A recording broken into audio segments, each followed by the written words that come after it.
Google సంస్థ విశాఖ తీరంలో లక్షల కోట్ల పెట్టుబడులు పెట్టేందుకు ముందుకు రావటాన్ని స్వాగతిస్తున్నామని కడప ఎమ్మెల్యే మాధవిరెడ్డి తెలిపారు. కడప నగరంలోని తన కార్యాలయంలో ఏర్పాటు చేసిన విలేకరుల సమావేశంలో ఆమె మాట్లాడారు. గూగుల్ సంస్థ విశాఖ తీరంలో 1.37 లక్షల కోట్ల పెట్టుబడులు పెట్టడానికి ముందుకు రావటం జరిగిందన్నారు. అమెరికా బయట దేశాలలో ఇంత పెద్ద మొత్తంలో పెట్టుబడులు పెట్టడం మొదటిసారిగా, అది తెలుగువారి వద్ద ఇన్వెస్ట్ చేయటం హర్షించదగ్గ విషయమన్నారు. నిన్న కర్నూలులో జరిగిన బస్సు ప్రమాదానికి నా ప్రగాఢ సంతాపం తెలియజేస్తూ ఉన్నాను. చిన్న నిర్లక్ష్యం వల్ల దాదాపు 19 ప్రాణాలు పోవడము, అందులో దాదాపు 6 నుంచి 7 మంది మన ఆంధ్ర రాష్ట్రంలోని తెలుగువారు అవ్వడము చాలా విచారకరము. చిన్న తప్పిదం వలన ఈ ప్రమాదం జరగడము, దానికి కేంద్ర ప్రభుత్వం నుంచి మరణించిన కుటుంబాలకు వాళ్ళ మనుషులను తేలం కానీ చిన్న ఆర్థిక సాయం చేయడం జరిగింది మోడీ గారు 5 లక్షల రూపాయలు. అలాగనే మన రాష్ట్ర ప్రభుత్వం కూడా మరణించిన కుటుంబాలకు కానీ అలాగనే గాయపడిన వాళ్ళకి సంపూర్ణ మద్దతు ఇస్తూ వాళ్ళకి అండగా ఉంటుంది. గూగుల్ కంపెనీ మన రాష్ట్రానికి రావడము, విశాఖ తీరంలో ఈ గూగుల్ కంపెనీ తన పెట్టుబడులు పెట్టుకోవడానికి ముందుకు రావడము హర్షించదగిన విషయము. కంపెనీ దాదాపు $1.5 మిలియన్ అంటే 1.37 లక్షల కోట్ల ఇన్వెస్ట్మెంట్స్ని మన ఆంధ్ర రాష్ట్రానికి తీసుకొచ్చి ఇన్వెస్ట్ చేయడము, ఇది అమెరికా బయట దేశాలలో ఇంత పెద్ద ఎత్తున పెట్టుబడి అనేది మొట్టమొదటిసారి భారతదేశంలో, అది కూడా ఆంధ్రప్రదేశ్లో మన తెలుగు వాళ్ళ దగ్గర ఇన్వెస్ట్ చేయడం అనేది హర్షించదగిన విషయం. దాదాపు దీని వలన కొన్ని లక్షల ఉద్యోగాలు రావడము, ప్రపంచ దేశాలన్నీ టెక్నాలజీ కోసము మన యొక్క రాష్ట్రం వైపు చూడడం అనేది మనం సాధించుకున్న ఒక గొప్ప విషయము, మనం ప్రౌడ్గా చెప్పుకోవాల్సిన విషయము. భారతదేశంలో అతి పెద్ద అమౌంట్ ఇది సాధ్యమైందంటే అనుభవజ్ఞుడైన మన ముఖ్యమంత్రి గారు శ్రీ నారా చంద్రబాబు నాయుడు గారు, అలాగనే టెక్నాలజీలో ఎక్స్పర్ట్ అయిన మన నారా లోకేష్ గారి యొక్క కృషి ఫలితమే. ఆ క్రెడిట్ మొత్తము మన నాయకులకే చెందుతుంది. విద్యార్థులు, యువత, ఇప్పుడే డిగ్రీలు కంప్లీట్ చేసుకున్న వాళ్ళైతే ఎంతో ఆశాభావంతో ఈ యొక్క పెట్టుబడులని స్వాగతిస్తున్నారు. వాళ్ళకున్న ఆపర్చునిటీస్ పెరుగుతున్నాయని చెప్పి సంతోషంగా ఉండారు. వైఎస్ఆర్సీపీకి సంబంధించిన వాళ్ళు ఈ యొక్క గూగుల్ AI డేటా సెంటర్ అనేది ఒక గోడౌన్ మాత్రమే, దానికి వచ్చే ఉపాధి అవకాశాలు ఒక 10 మంది వాచ్మెన్లు మాత్రమే అని చెప్పేసి మాట్లాడుతున్నారంటే వాళ్ళ అవగాహన రాహిత్యము చూసి నవ్వాలని కూడా అనిపించట్లేదు. అయ్యో పాపం అని పిటి చేయాల్సి వస్తూ ఉంది. 5 సంవత్సరాలు ఇలాంటి వ్యక్తులకి మనం అధికారాన్ని అప్పగించి మన భవిష్యత్తును వాళ్ళ చేతుల్లో పెడితే,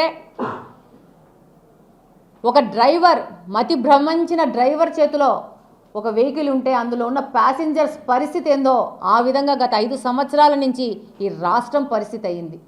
జగన్మోహన్ రెడ్డి గారు చాలా ఆలస్యంగా ఈ యొక్క డేటా సెంటర్ వస్తే ఒక విశాఖలో మంచి ఈకో సిస్టమ్ ఏర్పడుతుందని చాలా ఆలస్యంగా ఇక అందరూ ఊంచుతున్నారు. తప్పదు, దీని గురించి ఒక పాజిటివ్ మాట్లాడాలనే తప్పని పరిస్థితిలో మాట్లాడాడు తప్పితే మన రాష్ట్ర ప్రజల గురించి ఏమాత్రమైనా ఈయనకు బాధ్యత ఉందా? ఈరోజు మళ్ళా ఒక క్రెడిట్ చోరీ మొదలుపెట్టారు. ఆ తర్వాత నేను 5 సంవత్సరాల నుంచి చేసిన దానికి మాత్రమే వీళ్ళు వచ్చారు అని చెప్తున్నారు. జనరల్గా సామాన్లు దొంగతనం చేస్తారు, డబ్బులు దొంగతనం చేస్తారు, కానీ క్రెడిట్ కూడా చోరీ చేసే వాళ్ళు ఎవరంటే వైఎస్ఆర్సీపీ వాళ్ళు. వీళ్ళు కట్టిన ఋషికొండ మీద ఉన్న ప్యాలెస్ మీద ఉన్న ఇంట్రెస్ట్, అవగాహన, ఉత్సాహము రాష్ట్ర ప్రజల మీద ఉండింటే 5 సంవత్సరాలు రాష్ట్రంలోని తెలుగువారు నష్టపోయే పరిస్థితి ఉండేది కాదు. ఈరోజు ఈ విధంగా ఆర్థికంగా ఇబ్బంది పడే పరిస్థితి కూడా రాష్ట్ర ప్రజలకు, మన తెలుగు వాళ్ళకు ఉండేది కాదు.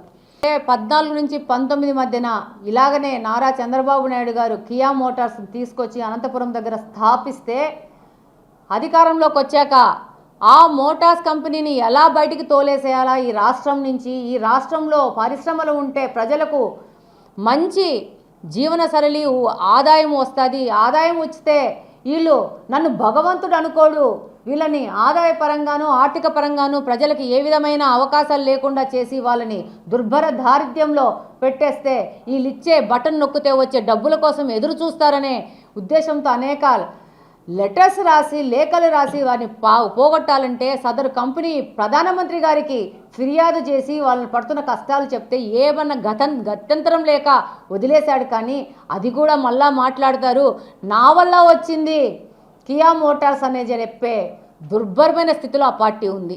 మన కడపలో జరుగుతున్న రేపు భవిష్యత్తు కాలంలో జరుగుతున్న ఒక పెద్ద మార్పు గురించి తెలియజేయదలుచుకున్నాను.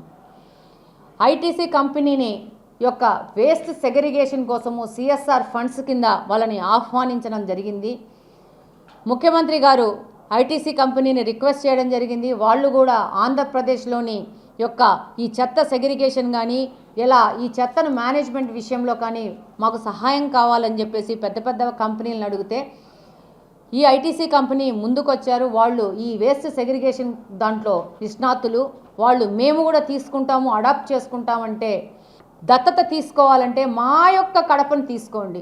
రాష్ట్రంలో 175 నియోజకవర్గాలుంటే మన కడప కోసము, మన కడప భవిష్యత్తు కోసము, మన కడపలోని ప్రజల పరిశుభ్రమైన వాతావరణం కోసము వాళ్ళని ఎంతో ఒత్తిడి చేసి కడపకు తీసుకొచ్చి కడపలో ఇన్వెస్ట్మెంట్ చేసే విధంగా ముందుకు తీసుకురావడం జరిగింది. Well being out of waste అంటే చెత్తను చెత్తలాగా చూడకూడదు, దాంతో మర్యాదపూర్వకంగా ప్రవర్తించాలి. అంటే చెత్త ఉంది అని చెప్పేసి ఎక్కడ పడితే అక్కడ వేయడం కానీ ఇలాంటివన్నీ చేయకూడదు. చెత్తతో కూడా ఒక వెల్ బీయింగ్ పద్ధతి ప్రకారము మనము ప్రవర్తించుకోవాలి. తడి చెత్తను, పొడి చెత్తను, సర్జికల్ వేస్ట్లను మనం సపరేట్ చేసేసి ఇవ్వవలసిన అవసరం ఉంటుంది. అలాగనే ఈ యొక్క వావ్ అంటే ఇంకొక మాట వేస్ట్ టు వెల్త్. ఈ చెత్త నుంచి కూడా వెల్త్ క్రియేట్ చేసే పద్ధతి ఉంది. ఈ చెత్త నుంచి కూడా ఆదాయాన్ని సృష్టించవచ్చు. ఇందులో భాగంగానే ఐటీసీ కంపెనీ మన కడపను అడాప్ట్ చేసుకోవడం జరిగింది. అందులో భాగంగా ఎంఓయూ అయిపోవడం జరిగింది దాదాపు 3-4 నెలల క్రితము. అందులో భాగంగా వాళ్ళకి స్థలము చేసినాము. ఇందుకు గాను కడప కార్పొరేషన్ నుంచి కానీ కడప ప్రజల నుంచి కానీ ₹1 కానీ ఖర్చు కాదు. దీని ద్వారా ఐటీసీ కంపెనీనే స్వచ్ఛమిత్రాలను వాళ్ళని రిక్రూట్ చేసుకొని మన కడప కార్పొరేషన్ నుంచి దాదాపు 100 మంది మహిళలను, అంటే ఒక్కొక్క సచివాలయానికి ఒక మనిషిని రిక్రూట్ చేసుకొని వాళ్ళ జీతాలు కూడా వాళ్ళే ఇచ్చుకుంటారు. ఈరోజు మీరు గమనిస్తే ఎవరైనా కానీ మన పెద్దోళ్ళు, మన తాతలు, ముత్తాతలు, తండ్రులు, తల్లులు మనకు ఆస్తులు పంచుతారు. వాళ్ళు సంపాదించుకున్న ఆస్తులు, జీవితాంతం సంపాదించుకున్న ఆస్తులు మనకు పంచుతారు. కానీ గత 5 సంవత్సరాల్లో మనం ఎన్నుకున్న ప్రభుత్వము, వైఎస్ఆర్సీపీ పార్టీకి చెందిన ప్రభుత్వము మనకు పంచింది ఏంది అని అంటే తలకు ఒక 1000 కేజీల చెత్త. ఈ ద్వారా ఒక్క కడపలోనే 4.5 టన్స్ అంటే 4500 లక్షల కేజీల చెత్తను వదిలేశారు. రాష్ట్రం మొత్తం మీద మీరు చూస్తే 85,000 లక్షల టన్నుల చెత్తను వదిలేశారు. మళ్ళా చారిత్రాత్మకంగా ఒక చెప్పవలసిన విషయం ఏంటంటే ఈ 5 సంవత్సరాల కాలంలోనే చెత్త మీద పన్ను వేసి చెత్త కోసం కూడా డబ్బులు తీసుకున్న ఒక అధ్వాన్నమైన ప్రభుత్వంగా 5 సంవత్సరాలు మనల్ని పరిపాలించినారు. డబ్బు వసూలు చేశారు, డబ్బు తీసుకున్నారు. కనీసం ఆ చెత్తను మన రాష్ట్రం నుంచి తొలగించడం ఎలా అనే దాని గురించి ఆలోచించలేదు. ప్రతి ఒక్క ఇంటి నుంచి మన కడపలో 90,000 ఇండ్లను ఉంటే 90,000 ఇండ్ల నుంచి ₹100 కలెక్ట్ చేసుకొని వీళ్ళు అక్రమ సంపాదన చేయడానికి గత 5 సంవత్సరాలు ప్రయత్నించినారు. కానీ వీళ్ళకి ఇచ్చిన సమయంలో 1% కూడా ప్రజల గురించి ఆలోచించింది నింటే 4,500 లక్షల కేజీల చెత్త కడపలో అక్యుములేట్ అయ్యేది కాదు. మనము గత ప్రభుత్వంలో ఉన్నప్పుడు భారతదేశ పరంగా మనము 60వ స్థానంలో ఉన్న వాళ్ళము 31వ స్థానానికి కార్పొరేషన్ వచ్చినాం మనం వచ్చాక. ఇదంతా మన కడప స్వచ్ఛ కడపలో భాగంగా మనం వెళ్ళి ఎక్కడికక్కడ కార్పొరేట్ సిబ్బందిని యాక్టివేట్ చేస్తూ పనిచేస్తున్నాము. ఓకే, ఈ ఎమ్మెల్యే, ఈ ప్రభుత్వము, వీళ్ళు ఈ యొక్క చెత్త నిర్వహణ, స్వచ్ఛ కడప కోసము వీళ్ళు ఫుల్ ఫోకస్డ్ ఉన్నారని వాళ్ళల్లో కూడా మార్పు వచ్చి వాళ్ళు చాలా సర్వీస్ చేస్తున్నారు. శానిటైజేషన్ సిబ్బంది కానీ, హెల్త్ వర్కర్స్ కానీ. అలాగనే రాష్ట్రంలో చూస్తే 6వ స్థానం నుంచి 3వ స్థానానికి వచ్చింది. బట్ ఇక్కడి నుంచి 2 ముఖ్యమంత్రులు వెళ్ళారు. 2 ముఖ్యమంత్రులు చేసిన హెడ్ క్వార్టర్స్ ఇది. ఈరోజు మన యొక్క కార్పొరేషన్ యొక్క ఆదాయం ఎంతంటే 40 నుంచి 45 కోట్లు. మన ఆర్థికంగా ఎంతో పెద్ద స్థానంలో ఉండాల్సిన వాళ్ళము.